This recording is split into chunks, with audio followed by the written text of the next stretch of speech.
Hajati Madina bamuyoledde mu kikwekweta abawumeme kye bakoze ku babbi b'amasannyalaze.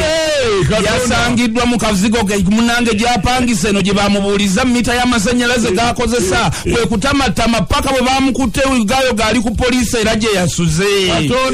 Hajati Madina Nairuba agabeera mu Katanga. Hajati Madina ogekwegobyogerako mulato omumena ku mumego bakwadde mbikwekweta ekintu kikwatambulako ne kikusukunda n'okubisanga ne kyetuka matino.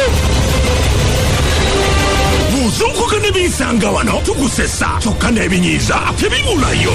Ekinyiizo namba 5. Olinye takisi erimu omulokole akulinaanyidde ddala akusumuludde enjiri eri yennyini akwoganira mu kutu. Ekinyiizo namba 4. Akukuba amalusu ag'okumukumu okamala obukamaziyo abantu akamala okwesiimuula ate ng'aweereza amalala. Ekinyiizo namba 3. Omugambako akufuula topiki bw'akusindika omutwe mbw akugjamu sitaani oyo akuyingidde akumulemesa okusabira enseeno. Ekinyiizo namba 2. Katonda akuyambye atuuse walaga avaamu afuluma agenda kondakita akugamba mbu munnaye musimulokole munnangambye gwe nkolako ku bya ssente. Ekinyiizo namba 1. Ogezaako okumuyita ayita kondakita kugatwala eri obufere bwabeewa mumulekamu mubbira ne mu takisi leeta ssente za munno.